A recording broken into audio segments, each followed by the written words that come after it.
감기가 아주 오래 가가지고 제가 한 4, 5일째 고생하는데 아직 떨어지지가 않았어요. 자, 오늘은 등기법 앞에 부터 다시 시작합니다. 오늘 공부할 내용은 절차 총론 중에서 절차의 개시까지 볼 텐데요. 우선 앞에 등기 총설에서는 자, 부동산 등기법의 출발, 부동산 등기법은 어디서부터 시작하느냐? 이것은 민법의 186조 여기서부터 출발한다는 거. 여기서부터 등기법이 출발되는 겁니다.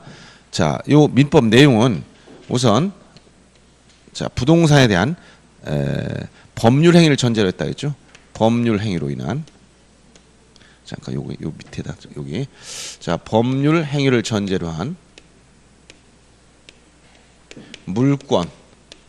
물권의 득실 변경이 생기려면 바로 등기를 하여야 그 효력이 발생한다라고 규정한 요 조문부터 출발하는 겁니다. 그래서 당사자의 어떤 법률 행위가 있었다. 그럼 가장 전형적인 법률 한번 생각해 봅시다. 매매.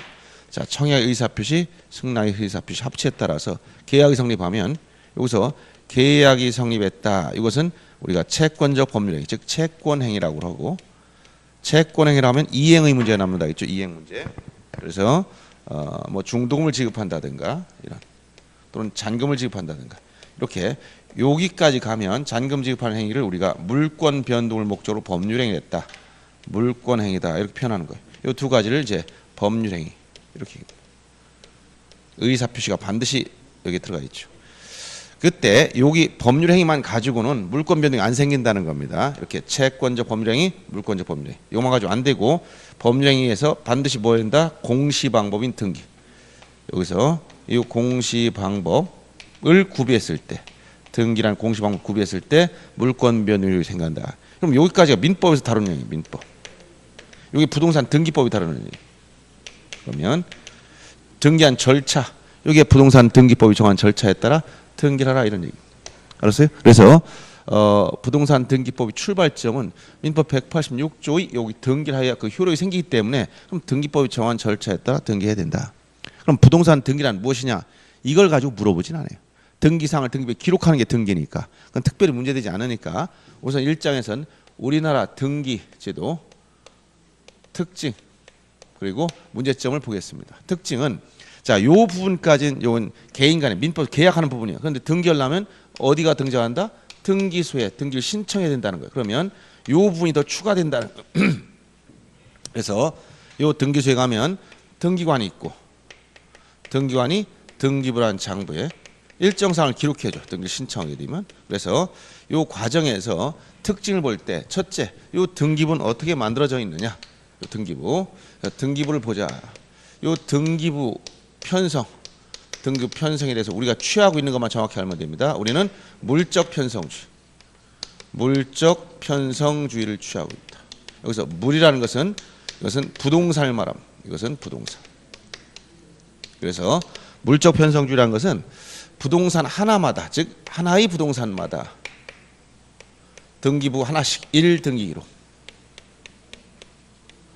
부동산 하나마다 등기부 하나씩 만들어 놓는 걸 말합니다. 그래서 1등기 기록이 있을 때 이 기본은 1등기부의 구성 자체는 어떻게 만드느냐면 이 세트를 세 개를 하나를 세트로 한다 했죠. 표제부, 그다음에 갑구, 을구. 이게 한 세트가 되는 거예요. 표제부에는 부동산 표시가 들어간다고 했어요. 갑구에는 소유권에 관한 사항, 을구는 소유권 이외의 권리. 그래서 이게 권리에 관한 부분이 갑구나 을구에 들어간다. 그래서 이런 부동산 하나마다 하나의 등기부를 만들어 놓는 이러한 등기부 편성체를 취하고 있고 여기에 우리가 입법률에서 보면 인적 편성, 인적은 소유자 한 명당 등기부 하나씩 만드는 인적 편성주의나 또는 연대적 편성 방법 이런 건 취하고 있지 않다. 우리와 관련이 없어. 연대 편성주의 전형적인 예가 이게 리코딩 시스템이라고 얘기하는 거예요. 자, 우리가 취하고 있는 거 뭐라고요? 물적 편성주의. 이거 꼭 기억해야 됩니다. 다만 물적 편성주의가 이게 구분 건물에 가면 어떻게 약간 변형되냐면 구분 건물은 일동 전부에 대해서 1등기기록을 쓴다. 이렇게 얘기해요. 그래서 요것은 외형상으로 보면 형식상으로 보면 1부동산 1등기로 예외처럼 보이더라. 그런데 안으로 들어가면 실질적으로 보면 각각의 구분 건물마다 부동산 등기 기록을 전부 다 만들어 놓기 때문에 예외가 아니라 즉 1부동산 1등기 기록을 관철하고 있다 이렇게 얘기하는 거예요. 그래서 이 등기 편성에 대해서 이렇게 정리하면 되고 항상 이 물적 편성주를 기억해야 됩니다. 그다음 두 번째, 자 신청을 한다. 이 신청할 때의 특징이 뭐냐? 등기 신청하는 단계에 들어가면 우리는 무엇을 원칙으로 삼느냐? 진정성을 담보하기 위해서 공동신청을 원칙으로 한다. 공동신청. 이것을 원칙으로 한다. 여기서 공동이라는 말은 등기 권리자와 의무자, 즉 당해 등기함으로써 권리를 취득할 사람, 이익을 볼 사람과 권리를 상실하거나 손해를 볼 사람, 이렇게 서로 반대방이 시효인 사람이 함께 신청을 원칙으로 합니다. 그리고 상대방이 존재하지 않으면 단독 신청은 예외로 보겠다. 이건 예외적 현상. 즉 성질상 상대방이 없거나 진정성이 보장되거나 특별 규정이 있으면 단독 신청하는 걸 예외로 본다는 거예요. 그 다음에 방법을 놓고 보면 신청 방법을 놓고 보면 직접 출석하는 즉 찾아가는 방문 신청. 등기 직접 출석하는 거예요. 등기 직접 찾아가서 신청하는 방법과 인터넷을 통해 신청하는 전자 신청. 이 방법이 병렬적으로 이건 선택의 문제지 원칙 예외는 아닙니다.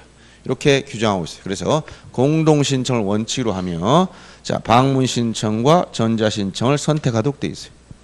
그다음에 신청하면 등기관은 이것을 등기관 심사를 어떻게 하냐?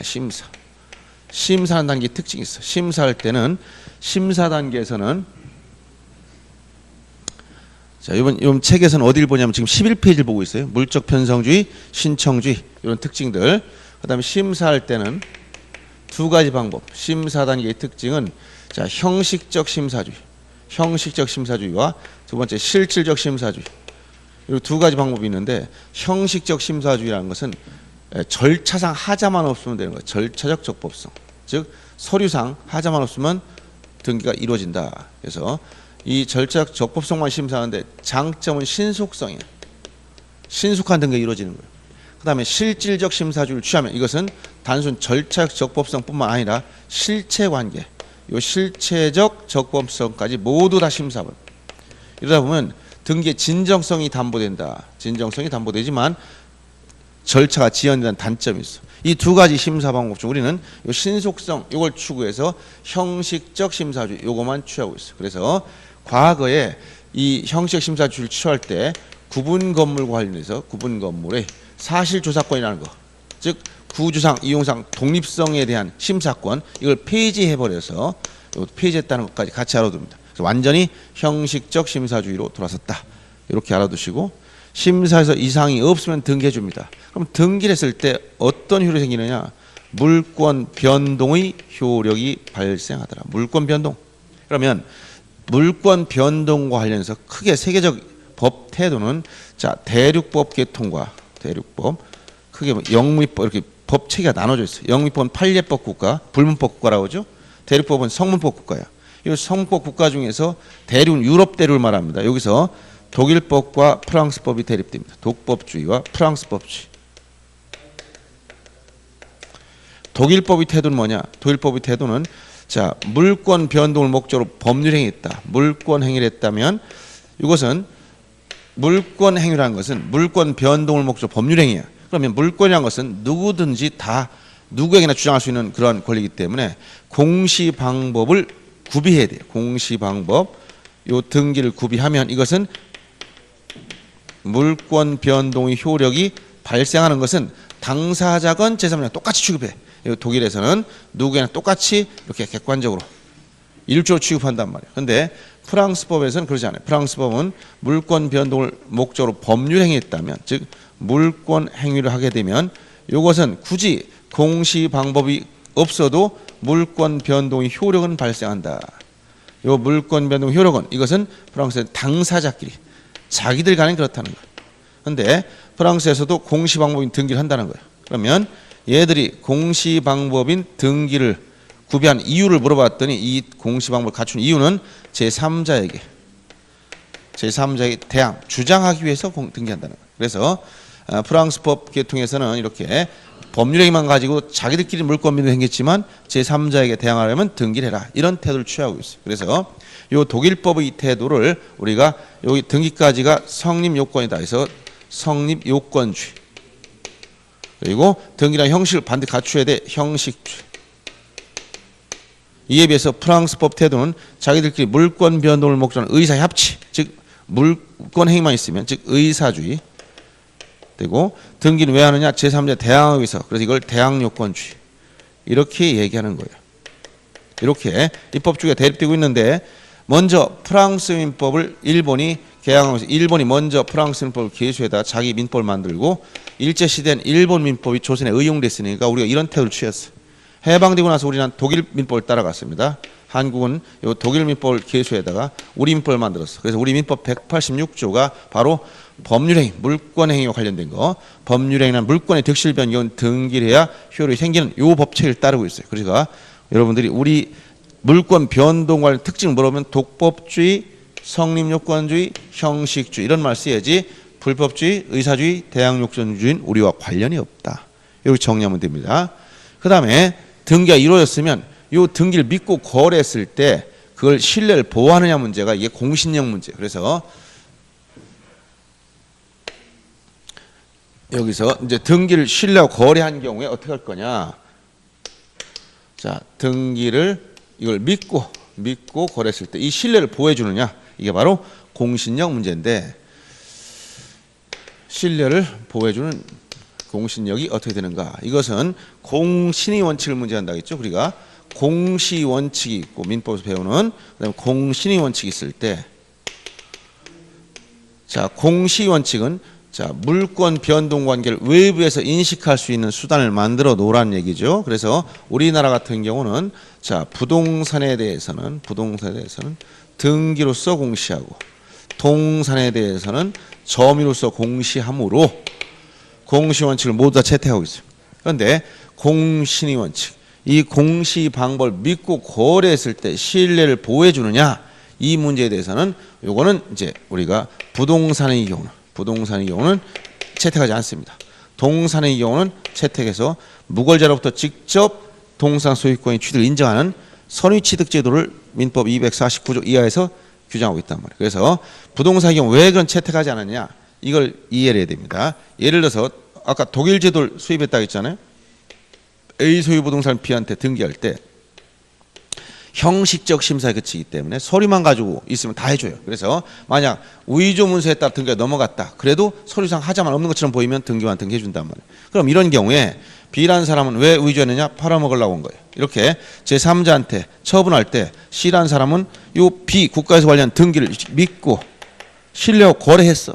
이때 이 신뢰를 보호해주면 공시 원칙을 채택하는 건데 그럼 만약 C가 소유권을 취득한다 이렇게 버리면 A는 소유권을 상실하는 거예요. 그럼 A가 누구냐? 진정 소유자. 진정한 권리자라는 거예요. 이런 진정 권리자인 진정 소유자와 거래 상대방 중에서 거래 상대방의 신뢰도 중요한 겁니다. 거래 안전이기 때문에 둘 다 보호법이 큰데 과연 등기를 믿고 거래했을 때 어떻게 한다는 규정이 없다는 거예요. 그럼 이걸 어떻게 하느냐? 입법 해석을 통해서 이걸 결정해야 되는데 법익을 비교해 봅니다. A와 C, 즉 진정 소유자와 거래 상대방, 진정한 소유자와 거래 안전인 거래 상대방 이런 법익을 비교했을 때 누가 더 중요하냐라고 따져보니까 진정한 소유자를 보호하는 게 더 중요하더라. 자고 났더니 집이 없어졌어. 이런 사람보다 거래하다 보니까 가끔 있는 사기꾼 만나서 실수하는 사람이 생겨. 누구를 더 먼저 보호해야 되느냐? 진정 소유자를 보호해 주는 게 중요한 겁니다. 이걸 보호하는 건 그냥 우리나라 자본주의에서 다 깨지는 거예요. 자고 났더니 집이 날라갔어. 아무 좋지도 않았는데 자고 났더니 내 땅이 없어졌어. 이게 말이 되는 소리예요? 그러니까 이런 건 있을 수 없다는 거예요. 그래서 진정한 소유자를 보호를 하려니 누굴 희생해야 된다? 얘를 희생할 수밖에 없다는 거예요. 그래서 여기 신뢰를 보호하지 않겠다. 이걸 뭐라고 하냐? 공신력을 부정한다. 이렇게. 공신력. 그래서 부동산에 대해서는 공신원칙을 채택하고 있지 않다는 겁니다. 그러면 공신력을 부정하는데 얼마큼 부정하느냐? 예외가 없어. 100%이기 때문에 이게 무슨 얘기야? 예외가 없다. 이 말 잘 기억해. 예외가 없어. 이 말을 꼭 기억해야 됩니다. 공신력 부정에 예외가 없다. 그러다 보면 이러한 이런 제3자가 손해를 너무 많이 볼 수 있는 사례가 많이 생기는데 그런 것은 민법에서 걱정하지 말도 다른 규정을 만들었어. 뭐냐면 대부분 이러한 외관, 진실한 소유자 같은 외관이 생기는 것은 100% 위주에선 쉽지가 않아요, 요즘에는. 그래서 요 진정한 소유, 얘가 관여하는 경우가 많다라는 거예요. 그래서 대부분 민법에는 이 사람이 관여해서 법률을 하는 경우가 많기 때문에 예를 들어서 이것을 팔은 것처럼 실제는 안 팔았는데 등기만 넘겨버렸어. 그랬더니 우리 민법에서 뭐라고 규정하고 있냐면 자, 통정 허위 표시는 효력이 없다. 무효라는 거예요. 이에 따른 등기도 무효의 등기가 돼버려. 그런데 이 등기를 믿고 거래한 사람이 생기면 어떠냐? 그럼 이 사람은 100% 당할 수밖에 없잖아요. 그런데 이 사람이 이 내용을 몰랐다면, 선의라면 선의 제3자에게 진정한 소유자가 대항할 수가 없어. 여기 자기 권리 주장 못한다. 이런 규정을 두었단 말이에요. 그래서 거래 상대방이 보호를 받는다. 언제? 선의일 때. 근데 알았다면, 악이라면 공신력이 없으니까 보호가 안 되는 거예요. 선의자만 보호받는 거. 그러면 이런 경우 선의 제3자가 보호받는 것은 공신력 부정의 예외냐? 예외가 아니라는 거예요. 그럼 뭐냐 이거는? 거래 안전을 위해서 둔 특별 규정에 의해서 보호받는 것뿐이다. 이러니 공신력 부정에 대한 예외를 인정하려면 동산처럼 부동산도 선의 취득주가 있어야 되는데 우리는 이런 제도 자체가 없어. 그래서 이 표현을 잘 이해하면 된다는 거예요. 공신력이 부정된다. 100% 따라서 뭐가 없다? 예외가 없다. 제3자가 보호받는 것은 예외가 아니라 보다 특별 규정에 의해서 보호받는 것뿐이다. 이렇게 정리하면 끝나는 겁니다. 아셨죠? 그래서 그 내용이 11페이지 하단에 공신력 부정까지 봤고 다음 페이지에 가면 요 특별 규정에 대한 언급이 좀 간단히 돼 있어요. 책에 보면 그 정도를 이해하시면 됩니다. 그 다음에 국가배상 여기 안 나와 있지만 국가배상 책임주의도 우리 국가배상 책임 문제 요것도 자 우리 부동산 등기법에 규정이 없어요. 등기법에 여기에는 규정이 없지만 국가배상법에 나왔어요. 요 국가배상법은 민법 750조 불법행위 책임에 대한 특별법이에요. 주체가 공무원일 때. 따라서 자 국가라는 조직은 국가는 누구를 통해서 행동하느냐? 공무원을 통해서 움직인다. 이것이 등기관이다. 등기관도 공무원이죠. 이것이 이렇게 하는 업무 과정에서 상대방인 국민에게 손해를 끼쳤으면 어떻게 되냐? 이건 기본적으로 민법의 750조 불법행위 책임 요건을 갖춰야 돼요. 그래서 고의나 과실로 인한 위법한 행위로 자 상대방인 국민에게 손해를 끼쳤고 여기에 인과관계가 인정되면 바로 가해자에 대해 청구하는 건데 이 가해자가 배상 능력이 없으면 어떻게 했냐? 그래서 여기 국가배상법에서는 국가가 물어주겠다. 이쪽 청구하라는 거야. 그럼 여기서 배상을 해주겠다. 국가에게 청구하면 국가가 배상을 해주고 그런 다음에 요 공무원에게 고의로 그랬는지 중대한 과실이 있는지를 살펴서 고의나 중과실이 있으면 구상권 행사해서 도로 물어나게 하겠다. 이런 제도를 취하고 있어요. 이것이 바로 국가배상 책임주의인데 자 등기관도 공무원이므로 당연히 국가배상법이 적용되는 거예요.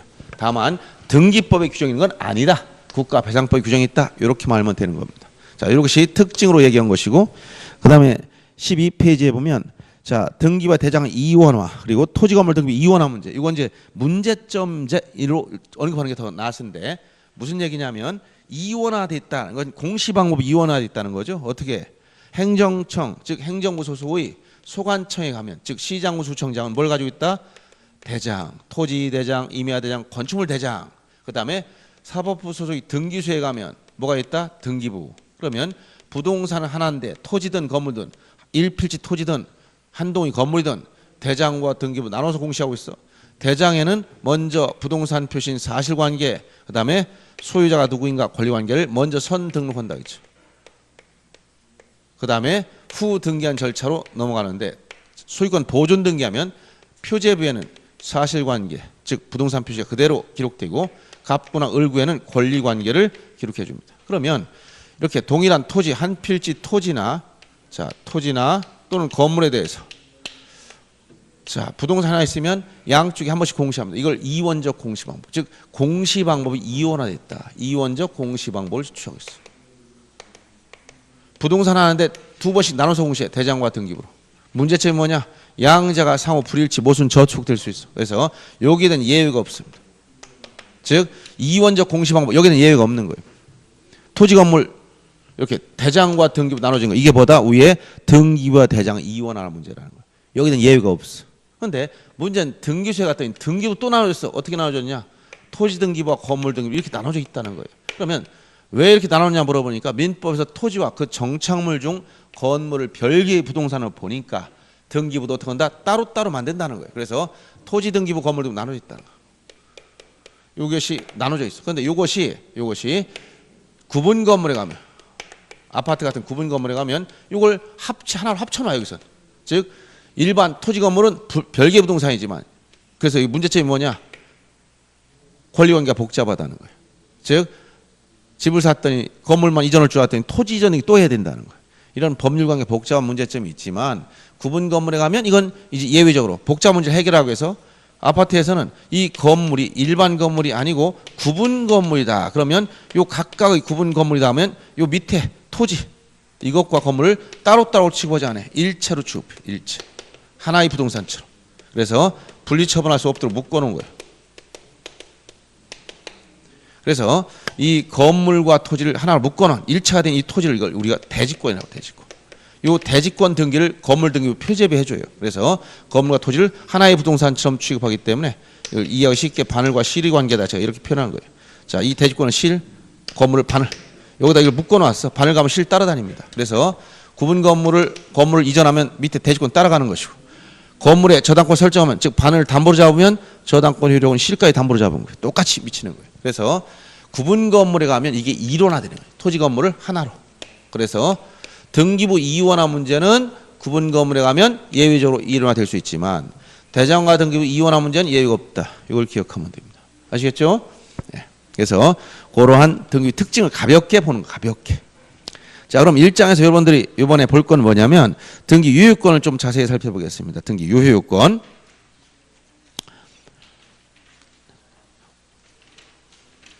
자, 27페이지 피세요.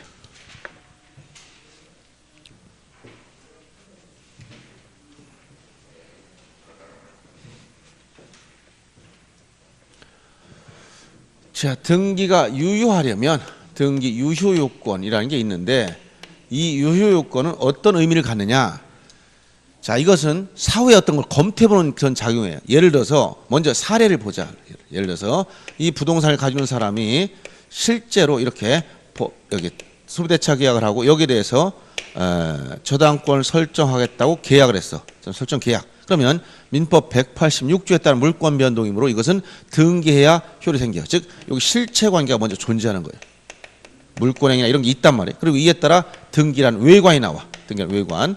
그러면 이 외관은 자, 당해 등기소유가 등기하게 되면 등기부 소유권 이외의 권리니까 이건 을구에 이런 식으로 등기가 이루어진다는 거예요. 저당권 설정됐다. 비담보 채권이 얼마인가 쓰고 저당권자 누군가 써줘요. 그럼 이렇게 등기가 있어야 이 등기는 효력이 있느냐 없느냐 판단하겠다는 거예요. 그래서 유효 요건을 검토하려면 우선 첫째로 무엇을 보는 거냐? 형식적 유효권이 있어야 된다. 형식적 유효권.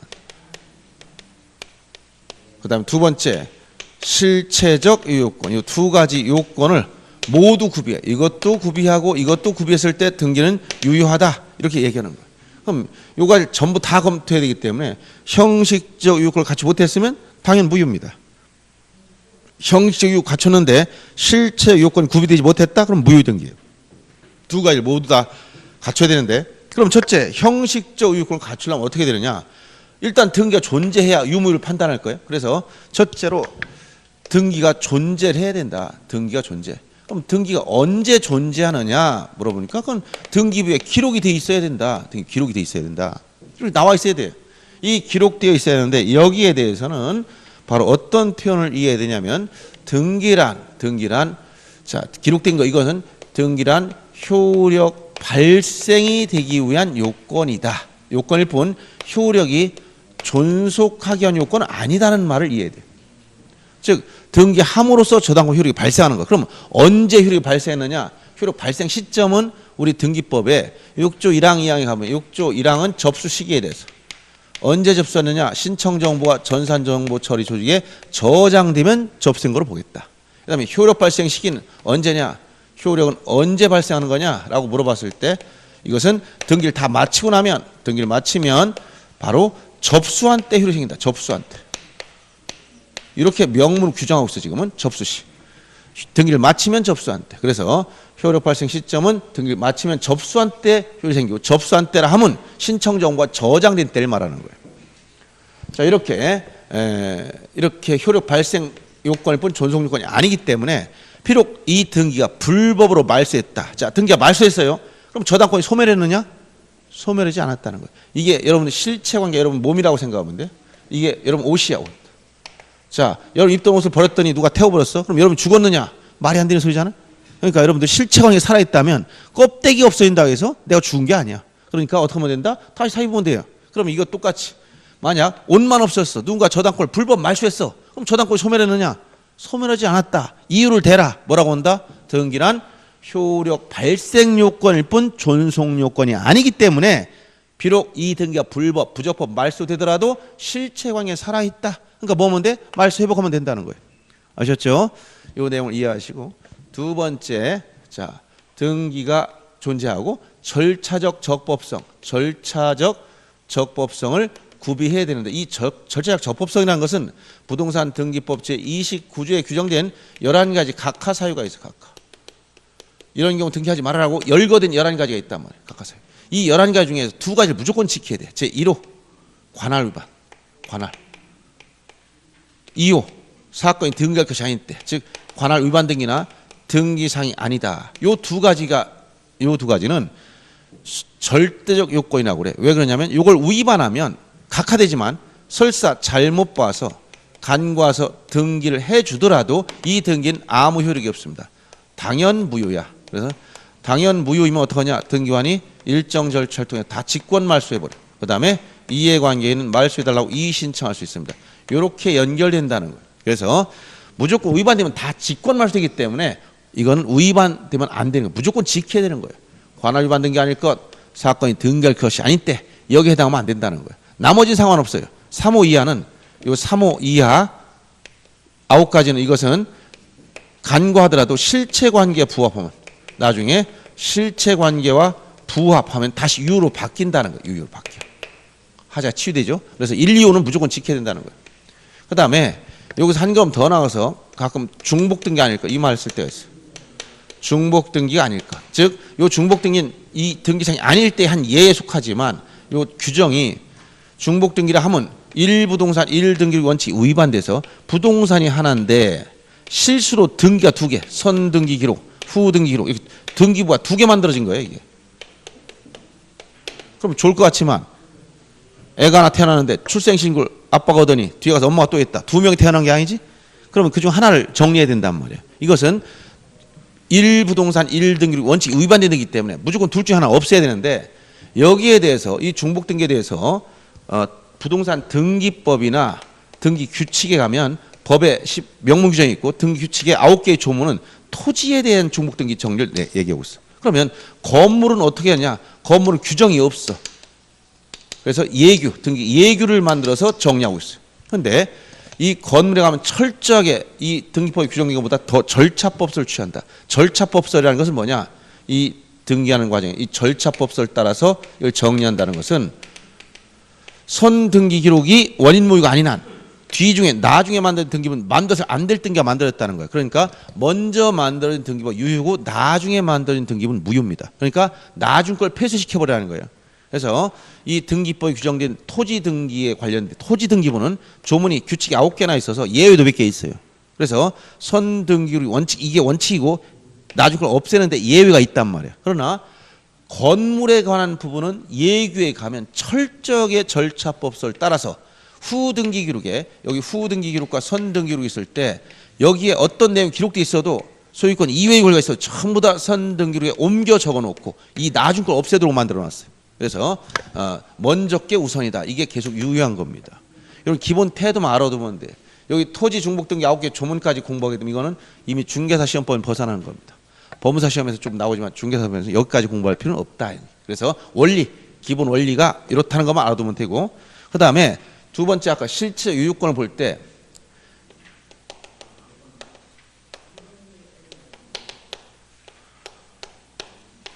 자, 실체 유효권이라는 건 뭐냐? 첫째, 실체 관계가 존재해야 되는 거예요. 실체 관계. 여기 실체 관계 뭐가 있는 겁니까? 여기서 이 객체, 이게 뭐야? 부동산.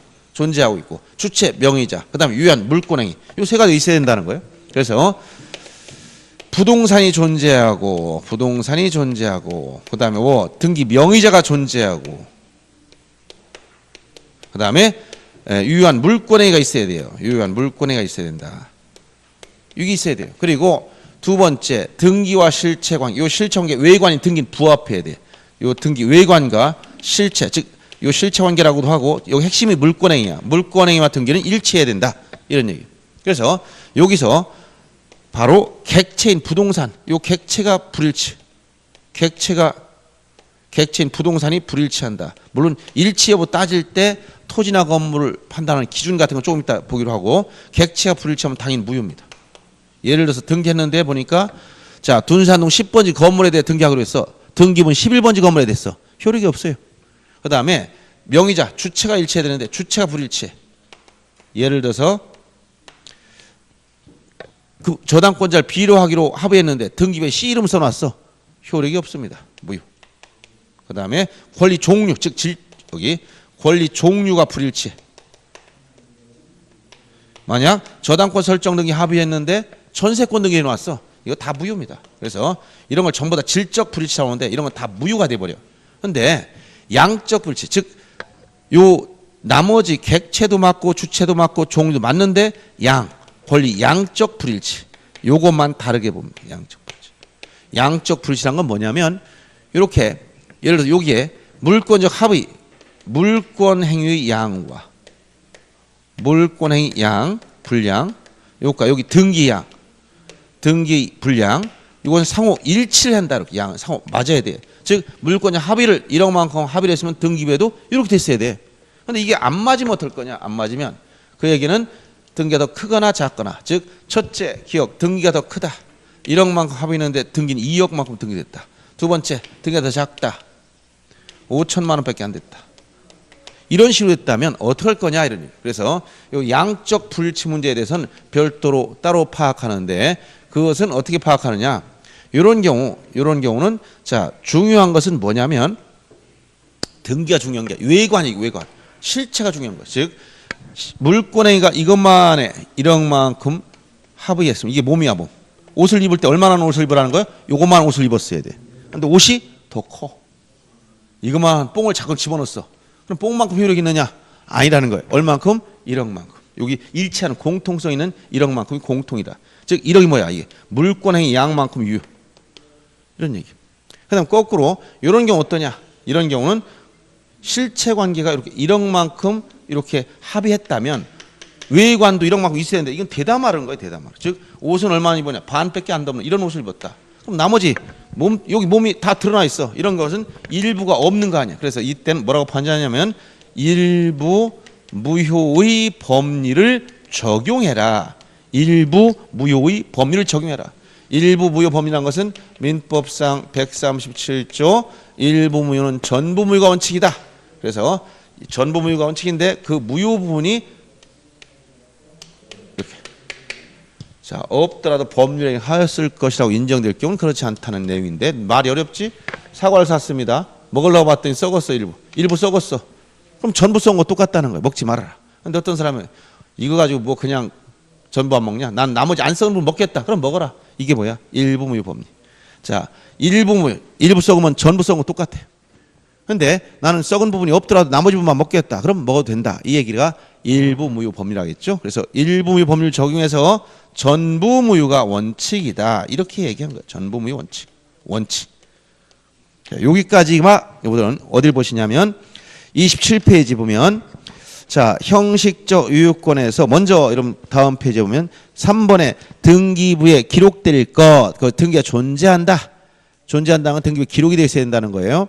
거기 불법 말소에 대해서 첫 번째 줄에 나왔죠. 등기란 물권의 효력 발생 요건이지 존속 요건은 아니다. 따라서 불법 말소 되더라도 물권은 소멸하지 않고 말소 회복 등기에 의해서 회복될 수 있다. 이 말을 쓴 것이며 그다음 앞으로 넘어와서 자 절차적 적법성을 구비해야 되는데 그중에 관할 지켜야 됩니다. 사건이 등기할 것이 아닌 경우 즉 등기사항이어야 된다는 거예요. 이 두 가지는 무조건 지켜야 됩니다. 왜냐하면 이걸 위반하면 당연 무효가 되기 때문에 그래요. 그다음 넘어가서 자, 오른쪽에 실체적 유효권을 보면 자, 실체 관계가 먼저 존재해야 돼요. 그래서 실체 관계란 명의자가 존재하고 부동산이 존재하고 물권회가 있어야 된다는 거예요. 그리고 이 등기와 실체는 부합되는데 거기 부동산 표시 부합 정도에 대해서 거기 언급된 판례 내용은 즉 부동산 표시와 등기의 부합의 정도에서 거기 사회통념상 동일성, 유사성 이 말을 쓰는 거는 건물에 대해서 판례가 그렇게 건물은 조금 요건을 완화해서 건물은 일체로 따질 때 사회통념상 동일성, 유사성을 가지고 따져요. 그런데 토지의 경우는 뭐냐 소재 지번이 제일 중요해. 소재 지번이 바뀌어버리면 물건이 바뀌었어요. 그런데 건물은 소재 지번이 달라도 사회통념상 동일성, 유사성 인정될 수 있으면 그 등이 유효라고 판단한다는 얘기예요. 그다음 그래서 그 부동산 표시 부합의 정도는 건물에 대한 예를 지금 언급하는 겁니다. 29페이지에 나와 있는 부동산 표시 부합 정도라고 하는 것은 그다음에 권리변동 내지 물권행위 부합의 정도에서 그 밑에 질적 불일치라는 것은 주체가 안 맞으면 무효며 객체가 안 맞아도 무효며 권리 종류가 안 맞아도 무효라고 한 거예요. 근데 다음 페이지 30페이지 넘어가 보면 양적 불일치라고 해서 나머지는 다 일치하는데 양만 일치하지 않는다. 그 양이 안 맞는다는 게 뭐냐 이렇게. 첫 번째 이게 불일치한다는 것은 등기가 더 크거나 이렇게. 이게 기억입니다. 기억을 보시면 등기 양이 더 커. 그때는 첫 번째 줄 끝에 물권행위 한도에서 효력이 있다. 물권행위 양도만큼 한도만큼 유효하고. 두 번째 니은 등기양이 적어. 즉 물권행위보다 적다. 이렇게 적은 게요. 이런 경우는 어떻게 하느냐. 일부 민법의 일부 무효 법리에 의해서 처리한다. 이렇게 나와 있죠. 따라서 원칙적으로 전부가 무효다. 이런 얘기. 그런데 이게 이제 유효권에 대한 기본적인 태도라면 요거는 그렇게 나와봤자 뭐 여기서 요 29조 125 위반 문제 어떻게 처리하냐 이 문제하고 그다음에 중복 등기에 대한 가끔 언급되는 거예요. 그다음에 여기서 양적 불치 문제가 언급될 수 있어요. 그렇지 않으면 이건 별로 많이 나오지 않는다는 거예요. 그럼 문제는 뭐냐? 판례는 그럼 유효권을 어떻게 보겠느냐 이 얘기예요. 판례는 그래서 판례가 판단한 유효권에 대해서는 오히려 이런 원칙보다도 판례가 취하는 이렇게 유효 요건을 판단할 때 판례는 자, 이 판례는 이 요건을 엄격하게 따지지 않는다는 거야. 요건을 많이 완화시켜서 즉, 자 우리나라 공신력 등기 공신력이 없는데 요건을 엄격하게 따져서 조금이라도 위반되면 다 무효다 이렇게 해버리면 믿고 거래할 등기가 없어져. 그래서 판례가 요건을 완화해서 판단하는데 이 완화된 태도가 세 가지가 나온다. 첫째가 중간 생략 등기 문제. 그럼 두 번째가 등기 원인을 허위로 사실과 다르게 기록했을 때 문제. 그다음 세 번째가 무효 등기 유용. 이 세 가지라는 거예요. 그래서 첫째 중간 생략 등기 문제에 대해서는 자 유형이 세 가지가 있어요. 첫째 어떤 유형이 있느냐면 첫째 A가 B한테 매매, C한테 매매했다면 이런 식으로 최초 매도인에서 중간자 최종 매수인 앞에 넘어갔을 때 등기를 하라 했더니 공신인 내용은 이렇게 최초 매도인에서 쭉 이렇게 넘어왔어요. 여기 중간이 빠져버렸어. 이게 전형적인 중간 생략 등기. 미등기 전매라는 거죠. 근데 이런 경우만 있는 게 아니라 이렇게 전부 다 이건 법률 행위를 통해서 움직였다면 두 번째는 자, 이 사람이 사망했다. 법률 규정에 따른 물권 변동이 생겨. 그러면 이건 민법 187조에 따른 물권 변동이므로 등기 없이 물권 변동이 생겼고 상속인 이걸 처분하면 어떻게 되느냐. 자기 앞으로 등기하고 처분해야 되는데 등기는 피상수에 직접 매수인 앞으로 넘어가 버렸어. 이렇게. 여기도 이게 빠져버렸다는 거예요. 이것도 중간 생략 등기입니다. 그 다음에 세 번째 유형은 모두 생략 등기라고 해서 이것도 생략은 된다는 거예요. 건물 신축했다. 신축한 사람이 신축건물 양도했어. 그러면 원래는 맨 앞에 자기 앞으로 보존 등기하고 이전 등기 해줘야 맞는데 이 보존 등기 빼고 양수인이 자기 앞으로 직접 보존 등기했어. 이것을 모두 생략 등기. 모두 생략 등기다. 이렇게 표현하는 거예요. 모두 맨 앞머리라는 거예요. 모두 맨 앞머리를 생략했다. 모두 생략 등기. 이렇게 이런 것이 다 중간 생략 등기 유형인데 여기에 대해 판례는 어떻게 취급하느냐? 첫째, 합의가 있으면 된다. 합의 내지 동의가 있으면 유효성을 인정한다. 이때 합의 내지 동의를 넓게 보다. 그래서 명시적으로 합의해도 되고 묵시적으로 합의해도 되고 묵시적. 그다음에 동시해도 되고 순차적 합의가 있어도 되겠다. 이렇게 넓게 보겠다. 한 걸음 더 나아가서 합의가 없어도, 합의 내 동의가 없어도 등기가 이루어졌다면, 등기가 격려되면 또 뭐라고 하냐면 실체관계, 실체관계와 부합하면 다시 이것도 유효가 돼버려. 그러다 보니까 등기 부동산 특별조치법에 가보니까 특별조치법에는 금지 규정이 있는데 이 금지 규정을 위반했는데 왜 유효로 했느냐? 이건 금지 규정을 해석했더니 단속 규정에 불과하다. 이렇게 해석하겠다. 그렇지만 토지거래 허가구역 내에서, 토지거래 허가구역 내에서는 위반된 등기는 중간생 무조건 다 무효입니다. 무조건 무효. 이것은 허가구역에 관한 국토계획 및 이에 관한 법률 규정을 효력 규정을 해석한다 이런 얘기입니다. 어떤 편법도 인정하지 않아요. A가 B한테 C한테 이렇게 양도했을 때 허가구역 내에서 A가 C한테 매매한 것처럼 해서 허가를 받았다 하더라도 이 등기는 효력이 없다 이런 얘기예요. 왜 그러냐? 매매 계약마다 허가를 다 받아야 된다는 얘기예요. 그리고 중간생략 등기 청구권 문제 나오면 등기 청구권 문제 나오면 자 합의 내지 동의가 있으면 합의 내지 동의가 있으면 최초 매도인에 직접 청구할 수 있고 직접 청구 가능. 이게 없으면 중간자를 대위행사만 가능. 그리고 이 중간생략 등기는 채권 양도 방식에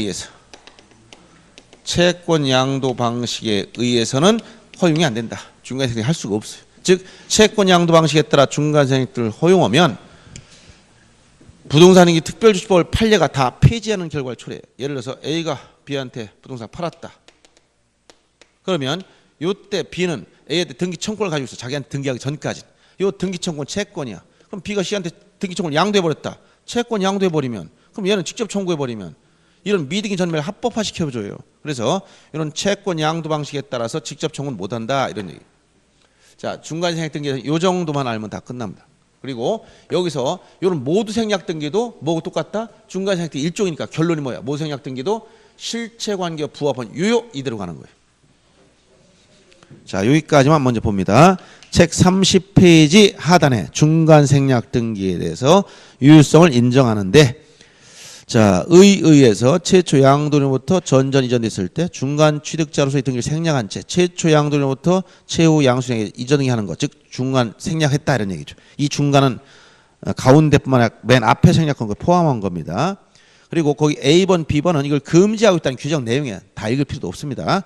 C번에 가면 판례의 내용을 보니까 판례는 합의에 관한 사법상 효력까지 무효로 할 수는 없다. 즉 단속 규정으로 해석한다는 얘기예요. 이게 단속 규정이라는 말이 보이죠? 세 번째 줄에. 그리고 3자 간의 동의나 합의 이것은 조건으로 동의나 합의를 조건으로 유효성을 인정한다. 합의는 묵시적으로 되고 순차로 된다. 다만 토지거래 허가구역 내에서 거기 국토계획 및 이에 관한 법률 뭐 표현이 약간 잘못됐죠. 국토계획 및 이에 관한 법률상 이건 뭐야? 토지거래 허가구역 내에서 중간생략 등기는 합의가 있어도 무효며 이렇게 허가를 받았어 잘못 받으면 다 무효가 된다는 거예요. 그 마지막 나온 건 토지거래 허가구역 문제입니다. 그다음 디귿의 중간생략 등기 등기 청구권. 첫째 A에 동의 합의가 있으면 직접 청구할 수 있다는 거예요. 그다음 B에 합의가 없으면 동의 없으면 대위행사해야 된다는 거예요. C번에 가면 맨 밑에 줄에 채권 양도를 원인으로 해서 이전을 할 수는 없다는 거예요. 채권 양도 방식은 안 된다. 그 다음에 리얼에 가서 32페이지 합의가 없이 이루어진 등기는 어떠냐. 세 번째 줄에 나와 있죠. 실체관계와 부합하면 유효가 돼요. 즉 무효로 볼 수 없다는 거예요. 그 다음에 5번에 모두 생략 등기도 뭐다? 중간 생략 등기 일종이니까 맨 앞머리만 생략했다는 겁니다. 세 번째 줄에 보면 이미 격려된 중간 생략 등기가 실체관계와 부합 그러면 유효 이렇게 넘어가는 겁니다. 다시 앞으로 넘어와서 이제 원인을 허위로 썼을 때 문제 즉 30페이지에 3번에 거기 중간에 동그라미 3번을 보시면 30페이지에 실체관계와 다른 등기 원인 이건 민법상 은닉행위라고도 표현하는데 자 예를 들어서 A가 B한테 부동산을 증여했다. 증여로 인한 이전 등기를 하고 봤더니 증여세를 많이 낸다는 거예요. 그래서 실제 등기할 때는 매매라고 써서 등기했다.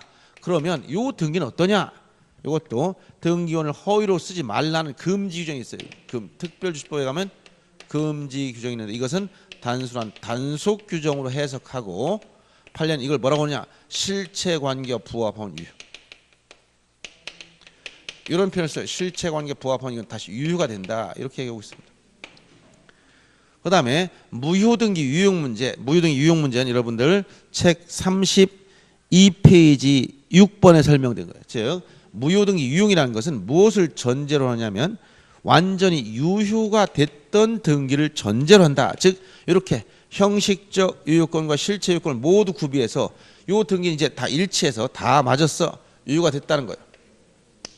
근데 이 등기에서 만약 실체 관계에서 채무 1억을 다 갚았어. 그럼 피담보 채권이 없어져. 그럼 저당권은 등기업 소멸하는 거예요. 민법 187조에 따라서. 따라서 저당권 소멸했으면 이건 무슨 등기냐? 무효. 돈을 다 갚았으니까 무효의 등기라. 그럼 무효 등기는 말소해야 되는데 말소하려면 신청해야 돼. 신청하지 않고 있는 사이에 다시 또 빌렸어. 다시 실체 관계 또 생겼어. 그럼 어떨 거냐? 원래 실체 관계 부합하려면 무효의 등기를 말소하고 새로 설정되기에 맞는 건데 그냥 이미 무효가 된 이 등기를 새로 생긴 실체 관계 여기다 이걸 써먹으면 안 되느냐? 이게 바로 무효등기 유용 문제예요. 그래서 이렇게 무효등기 유용 문제는 유효이던 등기가 사후에 원인이 없어져서 무효가 됐다면 이 무효를 말소해야 되는데 말소하지 않고 있다가 이걸 다시 유효로 써먹을 수 있느냐? 유효로 써먹을 수 있느냐? 여기에 바로 무효등기를 유용하는 거예요. 유용하는 거. 그래서 유효로 써먹을 수 있느냐 이런 문제고 처음부터 무효인 등기는 등기 추안이라고 합니다. 요건을 사후에 구비하면 그때부터 유효가 되는 것이고 요 무효등기 유용 문제는 완전히 효력이 발생됐던 등기가 사후에 원인이 없어져서 무효가 됐다면 말소해야 되는데 유사한 법률가 또 생겼어. 그럼 이걸 다 유효로 쓸 수 있느냐 이런 문제란 말이에요.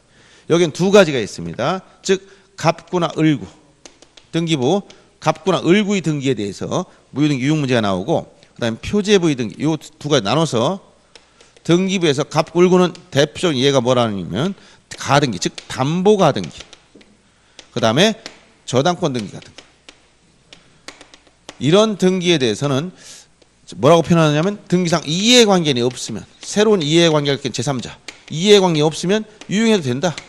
누구한테 피해 끼친 게 없어. 표제비 등기 대표적으로 예로 이게 보다 건물이 멸실됐을 때 멸실 건물 등기부를 신축 건물에 쓸 수 있느냐? 신축 건물에 유용할 수 있느냐? 이건 절대로 안 된다는 거예요. 즉 건물이 멸실됐으면 자 이게 등기부가 존재한다. 보존 등기에서 등기를 만들어 놨어요. 그럼 이 등기부가 있는 상태에서 건물이 멸실 불에 탔어. 그제 똑같은 면적 다시 건축했다면 이 멸실 건물 등기부 신축 건물에 이걸 유용할 수 있느냐? 이건 동일성이 없기 때문에 안 된다는 거예요. 기존 건물과 신축 건물은 물건이 완전히 바뀌어버렸어. 유용할 수가 없어요. 이거는. 그래서 멸실 건물 등기부는 어떤 경우도 안 됩니다. 근데 저당권이나 담보가 등기 같은 갑구나 을구의 등기에 대해서는 이해관계는 제3자가 없다면 해도 되겠다. 누구한테도 피해 끼친 게 없다. 이 얘기예요. 결론. 그래서 중간 생략 등기 문제부터 시작해서 판례의 태도, 유효권을 완화한 판례의 태도는 세 가지입니다. 중간 생략 등기, 합의 조건 무효. 즉 합의가 있으면 유효성을 인정하고 합의가 없더라도 등기가 돼버렸다면 실체 관계와 부합하면 유효가 되고 만약 토지거래 허가 구역 내에서 무조건 다 무효가 된다는 거예요. 그 다음 원인을 허위로 기록했을 때 이것도 실체 관계와 부합하면 유효라는 태도를 취하고 있고 무효 등기 유용에 대해서는 완전하게 유효가 됐던 등기를 전제로 해서 사후에 원인이 없어져서 무효가 된 상태에서 이걸 말소하지 않고 새로운 어떤 법률 관계 이걸 적용할 수 있느냐 이런 문제인데 갑구나 을구의 등기에 대해서 즉 담보가 등기나 저당권 등기 같은 예들은 이해관계는 제3자가 없다면 유용해도 괜찮다는 것이고 표제부의 등기 즉 건물이 멸실됐을 때 멸실 건물 등기부를 신축 건물에 쓸 수 있느냐 이건 절대로 안 된다. 아셨죠? 요 정도 내용이 언급되는 겁니다. 그래서 이런 건 자주 언급되니까 꼭 기억해 주시기 바랍니다. 그래서 거기 이제 확인 문제가 이제 여러 가지 이게 여러 관점에서 나오는 건데 1번 저 33페이지 간단히 보고 좀 쉽니다. 자 1번처럼 원일 실조와 다르게 증여를 썼다. 즉 증여를 매매로 썼다. 이거 원일 허위로 썼죠. 실체관계 부합하면 유효라고 판례가 얘기했고 미등기 부동산을 대장상 소유로부터 양수인 이전받아 양수인명으로 보존등기했다. 이걸 모두 생략 등기, 중간 생략 등기 일종이죠. 실체관계 부합하면 유효입니다. 전세권 등기를 하기로 합의했으나 착오로 임차권을 등기했다. 이것은 질적 불일치, 즉 권리 종류가 안 맞지? 이건 시정할 수가 없어. 아예 이것은 경정 등기로 시정할 수 없어. 원래 경정 등기는 원시적 착오나 유루로 잘못되면 고치는 건데 경정의 한계는 동일성 인정되는 범위 내에서만 동일성. 동일성. 즉 전세권과 임차권은 이것은 완전히 동일성이 없는 거예요. 동일성 고칠 수가 없다는 거예요. 경정의 한계는 동일성 인정된 범위 내에서 여기서 인정되기 때문에 이건 전세권과 임차권 동일성 인정될 여지가 전혀 없는 겁니다. 그러니까 시정할 수 없는 것이고, 권리자 갑임에도 불구하고 신청차로 즉 이렇게 권 주체가 바뀌어 있어. 이것도 경정 등기로 시정할 수 없어. 주체가 불이체됐기 때문에. 그다음 5번 건물에 대한 이거 아까 등기와 부동산 표시와의 부합의 정도에 대해서 건물의 경우는 사회통념상 동일성, 유사성이 기준이라 했고, 토지 경우 소재 지번이 기준입니다. 그래서 건물은 자 거기 보면 건물의 건축 시기나 구조, 평수, 소재 지번에 다소 차이가 있다 할지라도 사회통념상 동일성 혹은 유사성이 인식될 수 있으면 그 등기 유효성을 인정하겠다. 이게 판례라겠어요. 그래서 이런 문제가 출제되는 건데 강론하고 조금 연결된 내용입니다. 자, 여기까지 하고 조금 쉬었다가 절차 총론 보겠습니다.